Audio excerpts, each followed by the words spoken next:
Lynn adjusted the stack of books on the returns cart, the soft hum of the air conditioner filling the quiet of Maplewood Public Library.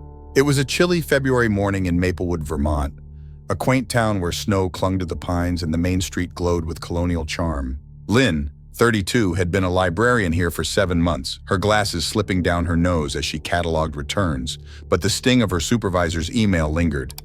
"Lynn, some patrons feel you're not approachable. Let's work on your engagement."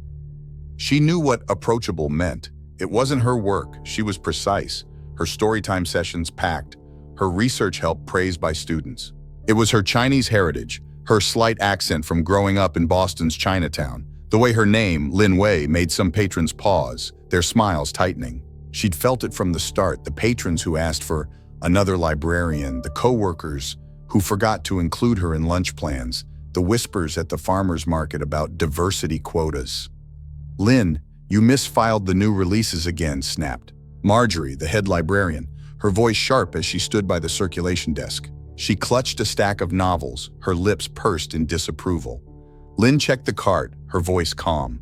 "I filed them by author, Marjorie, per the system. They're correct, see?" She pointed to the labels, her hand steady despite the familiar jab. Marjorie had been on her since day one, correcting her in front of patrons, misplacing her schedules, blaming her for errors she hadn't made. Lynn knew it wasn't just oversight. It was a pattern, the kind of subtle racism that hid behind policy and standards. Marjorie's eyes narrowed, her voice clipped. "Just be more careful. Patrons notice." She walked away, leaving Lynn to reshelve the books, the other librarian's glances a quiet judgment. Lynn thought of the note she'd found last week, slipped into her desk drawer. "You don't fit here." No signature, just pencil on a torn slip of paper.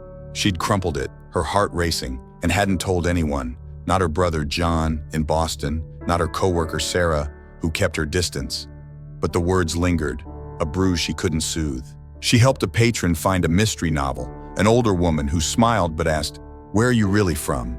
Despite Lynn's answer of Boston. Lynn's smile didn't waver, but her hands shook as she scanned the book, the notes echo loud. "You don't fit here." At lunch, Lynn ate in the break room, her noodle soup a stark contrast to Marjorie's turkey wrap and the other librarian's salads. She kept her container closed, avoiding comments, but Marjorie's voice cut through. "Smells like a Chinatown restaurant in here, Lynn," she said, her laugh sharp. "Maybe open a window?"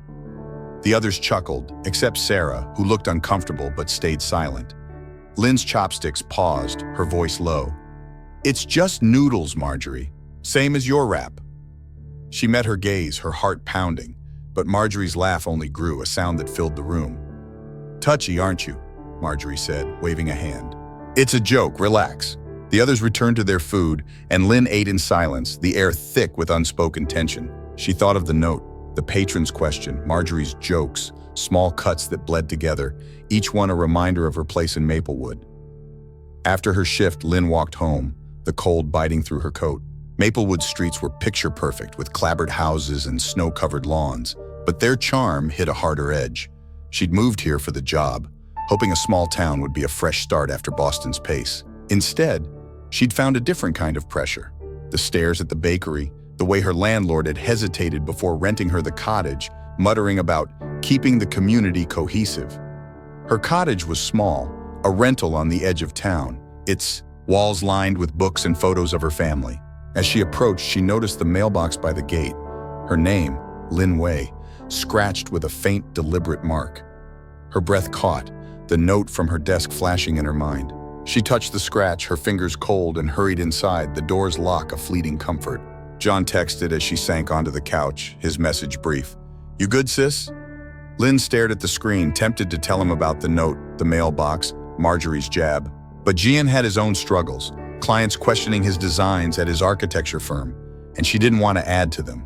"Just work," she replied, her fingers heavy. "I'm fine." That evening, Lynn checked Maplewood's local X group, hoping for a distraction. She joined to feel connected, but the posts were a minefield, complaints about new faces changing the town, a thread about strange smells in rentals, a veiled jab at library staff not fitting in. One post, anonymous but pointed, hit hard. "Some people don't belong in Maplewood. They should know their place." The comments were vicious. Slurs, calls to keep Maplewood pure. Agreement from names she recognized, like her landlord, Mrs. Carver. Lynn's throat tightened, her fingers hovering over the screen. She wanted to reply, to call them out, to make Maplewood see her. Lynn Way, Boston-born librarian neighbor. But the note, the mailbox, Marjorie's smirk stopped her. She shut off her phone, the cottage's quiet pressing in, and checked the locks, her heart racing. Maplewood was drawing a line, and Lynn was on the wrong side. She sat at the kitchen table, John's text echoing in her mind, and thought of her parents, their journey from China, their pride when she'd earned her library science degree. "You're our bridge," her mom had said. But Maplewood wasn't the bridge she'd imagined. It was a barrier, and Lynn was tired of pushing against it alone.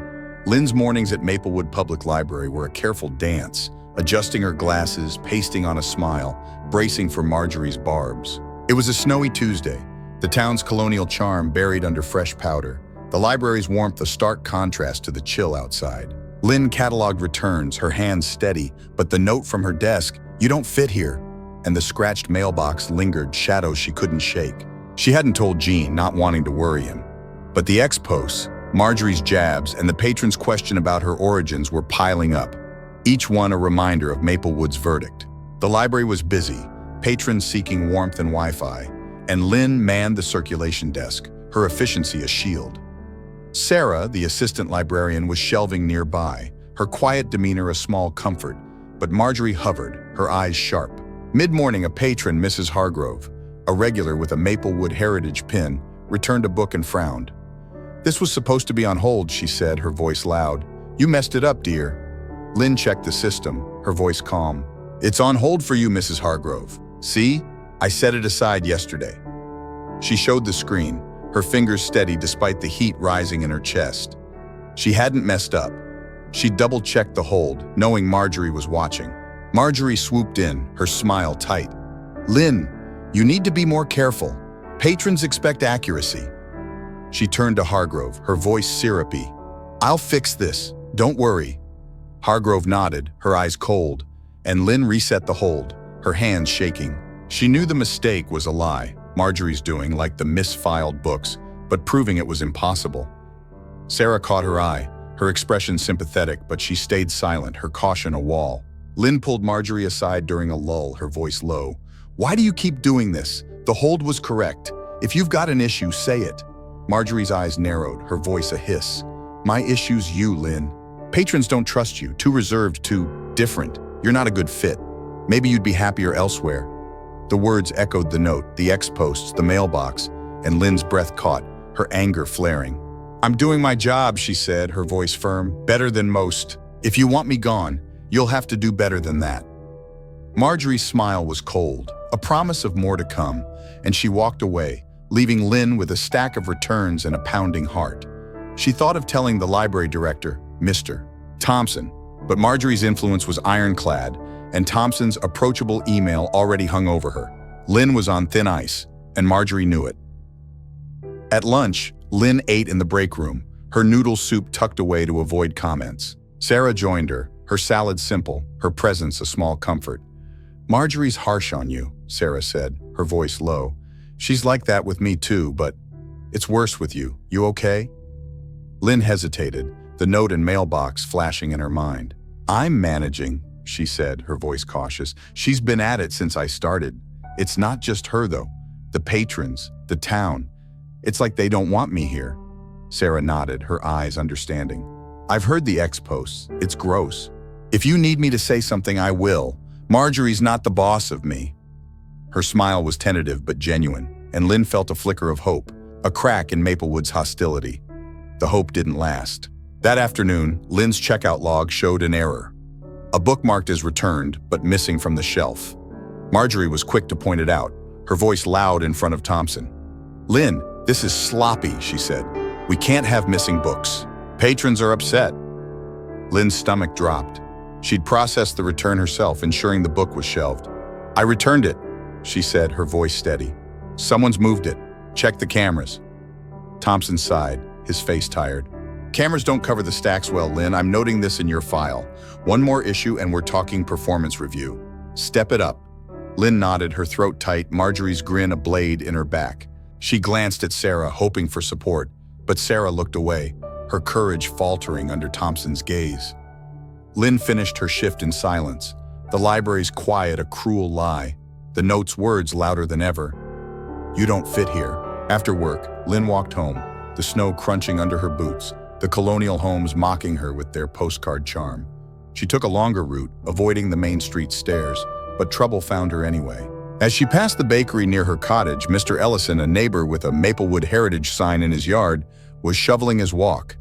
He stopped, his eyes cold, and called out, "Lynn, your trash cans are out too early. Makes the street look bad." Lynn's pulse quickened, her noodle soup lunch flashing in her mind. "They're out for pickup tomorrow, Mr. Ellison," she said, keeping her tone polite. "Same as everyone's." His lips curled, his voice low. "Don't argue. This is a nice neighborhood and we like it tidy. You're new. Act like it." He turned back to his shoveling, his dismissal a wall. Lynn's hands clenched, the mailbox's scratch and the note's threat merging with Ellison's words. She hurried to her cottage, her heart heavy, and found John's latest text. "Call me, sis. Worried about you." She stared at the screen, tempted to tell him everything, but the weight of his own battles stopped her. Instead, she replied, "Busy week." "I'm okay," the lie heavy in her fingers. That night, Lynn checked the X group again, her fingers hesitant. A new post had appeared, anonymous but pointed. "Library's gone downhill. New staff don't know their place." The comments named her, Lynn Way, the problem librarian, the outsider. One from an account linked to Ellison read, "She'll learn soon." Lynn's heart raced. The note and posts a chorus of hate, Maplewood's line, drawn in bold. She thought of calling her parents, but their worry would only deepen her own. She thought of Sarah's promise, Gion's concern, the life she'd imagined in Maplewood. The town was a storm, its prejudice relentless, and Lynn wasn't sure if she could outlast it, or if she should even try. She sat at the kitchen table, her tea cooling, and thought of her parents, their immigrant dreams, her own stubborn hope. Maplewood wasn't the home she'd wanted, but it was the one she had, and she wasn't ready to surrender. Not yet.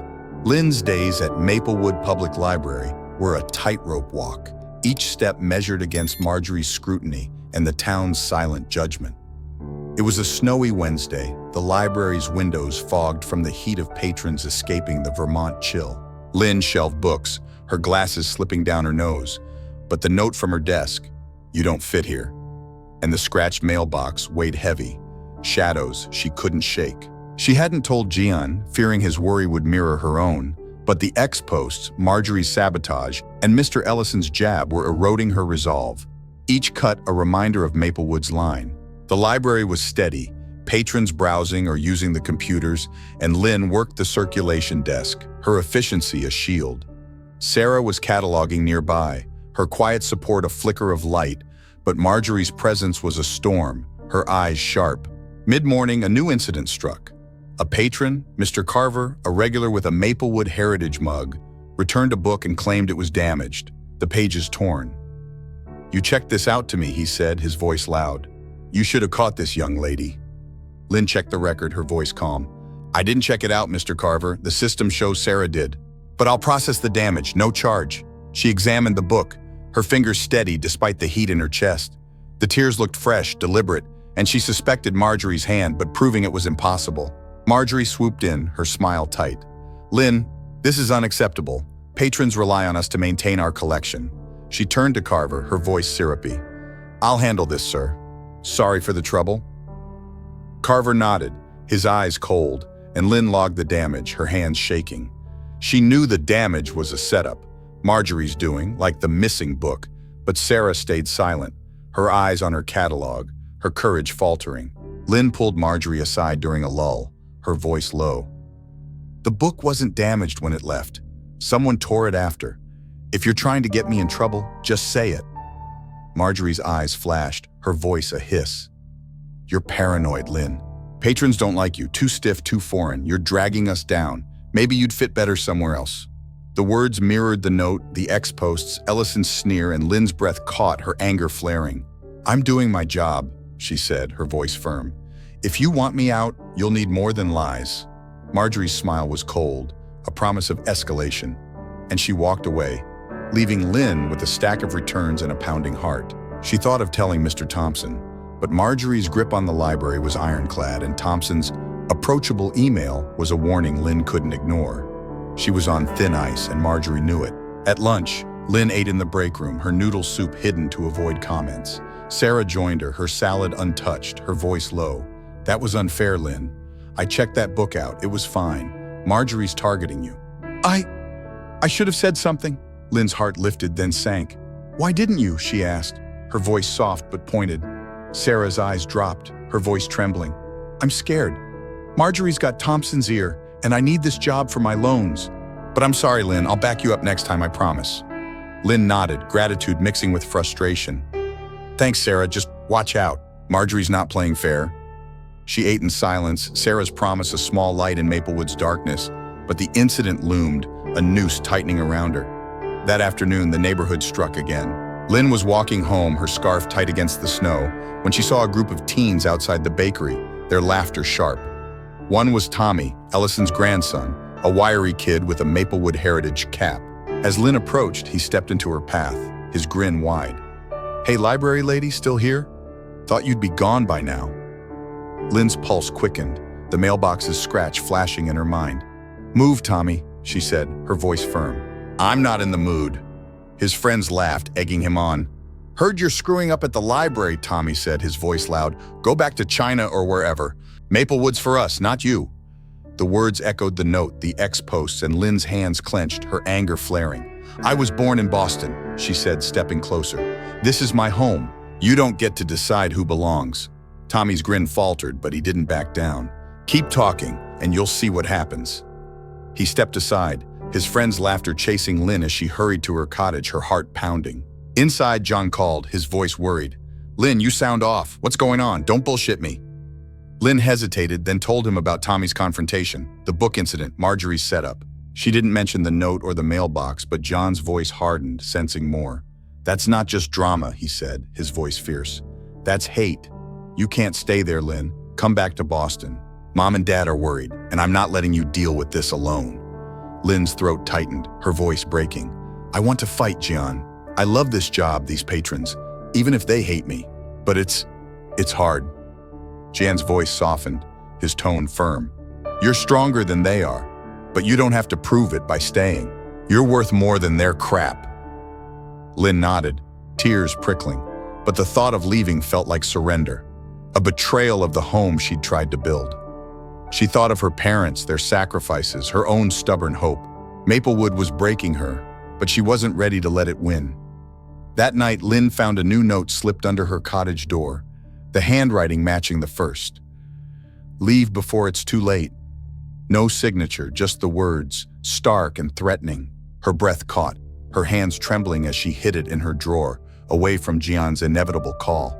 She checked the locks, her routine a reflex, and sat at the kitchen table, the note's weight crushing her. She opened the X group, her fingers hesitant. A new post was gaining traction. Time to take back our library. Some people don't belong. The comments named her, Lynn Wei, the problem librarian, the foreigner.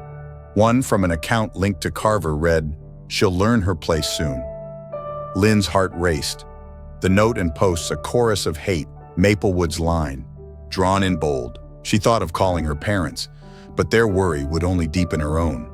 She thought of Sarah's promise, Jean's plea, the life she'd imagined in Maplewood. The town was a storm, its prejudice relentless, and Lynn wasn't sure if she could outlast it, or if she should even try. Lynn's resolve was a flickering flame, battered by Maplewood's relentless prejudice. It was Thursday, a week after the second note, leave before it's too late, had slipped under her cottage door, joining the first in her drawer, their words a constant weight. She hadn't told Jean, fearing he'd drive up from Boston and drag her home, but the X-posts, Marjorie's setups, and Tommy's taunt were breaking her. Each morning at Maplewood Public Library, she adjusted her glasses, braced her smile, and stepped into a fight she wasn't sure she could win. The library was quieter today, the snow keeping patrons away, but the air was thick with tension. Lynn worked the circulation desk, her movements mechanical, Marjorie's latest Sabotage a sword over her head. Sarah was shelving nearby, her nods a small comfort, but Marjorie's presence was a storm, her smirks sharper since the damaged book incident. Mid-morning, a new blow landed. A patron, Mrs. Dutton, a friend of Carver's with a Maplewood heritage scarf, claimed her reserved book was missing, her voice loud enough to draw eyes. You were supposed to hold it, she said. This is ridiculous. Lynn checked the system, her voice steady. "It's here, Mrs. Dutton. I set it aside yesterday." She retrieved the book from the hold shelf, her fingers steady despite the panic rising in her chest. She knew the mistake was a lie, Marjorie's doing, like the torn pages, but proving it was impossible. Marjorie appeared, her smile venomous. "Lynn, this is the second error this week. Patrons deserve better." She turned to Dutton, her voice syrupy. "I'll fix this, don't worry." Dutton nodded, her eyes cold, and Lynn handed over the book, her hands shaking. Sarah hesitated, her eyes flicking to Lynn, but stayed silent, her promise of backup crumbling under Marjorie's glare. "Mr. Thompson called Lynn to his office before lunch, his face grim. "Lynn, we've had too many complaints," he said. "Dutton's upset and your files piling up. Misfiled books, damaged returns, now this. I'm putting you on probation. One more issue and you're out." Lynn's heart sank, her voice shaking. "Mr. Thompson, these aren't my errors. Marjorie's setting me up, moving books, tearing pages. Sarah saw the book was fine when I checked it out. Please, check the logs, talk to her." Thompson's eyes avoided hers, his voice cold. "Sarah didn't report anything. I can't run a library on accusations. Prove you belong here, Lynn, or find somewhere else." He dismissed her and Lynn left the office, Marjorie's triumphant grin waiting outside. Sarah approached, her voice a whisper. "I'm sorry, Lynn, I should have spoken up." "Marjorie? She's intimidating." Lynn nodded, her throat tight. "I get it, Sarah, but I'm running out of time." She finished her shift in silence, the library's quiet, a cruel mockery, the note's words louder than ever. "You don't fit here." At home, Lynn sank onto the couch, her coat still on, the notes in her drawer a silent accusation. Jan called, his voice sharp with worry. "Lynn, you're not okay. I'm driving up tomorrow if you don't tell me what's going on." Lynn's tears fell, her resolve crumbling. She told him everything. The notes, the mailbox, Marjorie's sabotage, Tommy's threat, the ex-posts. The words spilled out, her voice breaking, and Jean's voice blazed with fury. "This is a hate campaign," he said. "You're not staying there, Lynn. Pack your shit. You're coming to Boston, or I'm coming to get you."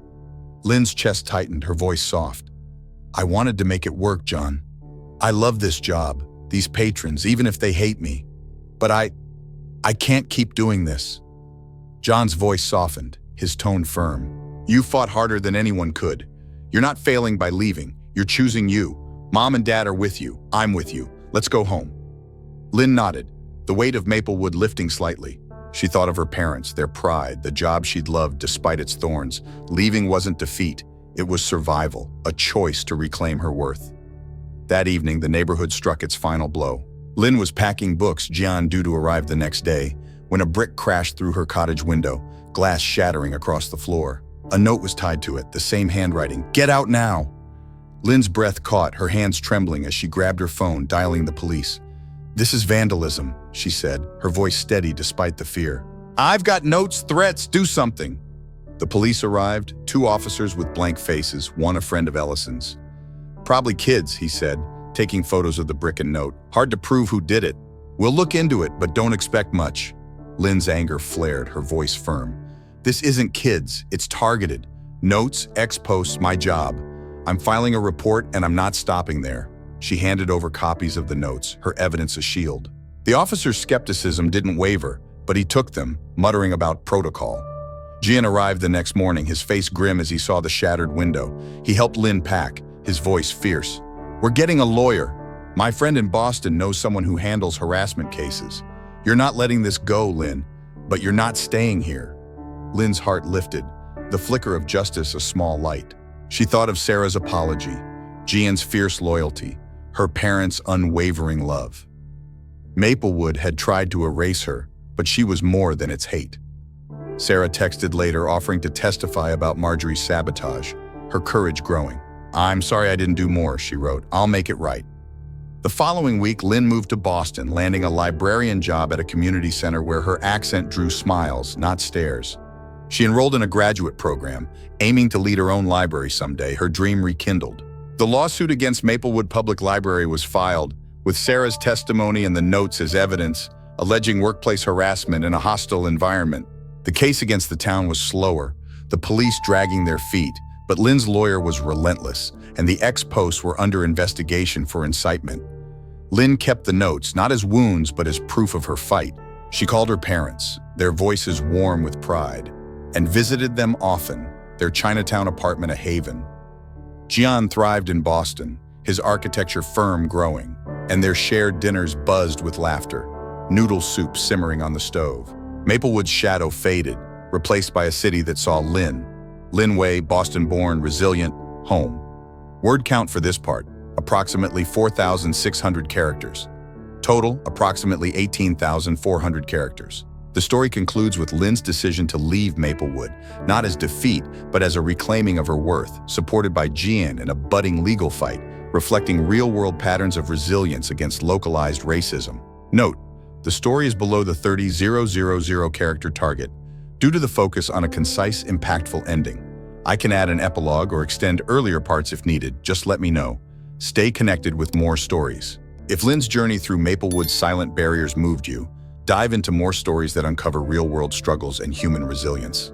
Subscribe to our storytelling platform for exclusive access to new narratives, author insights, and a community that champions truth and empathy. Click here to join and keep the stories flowing.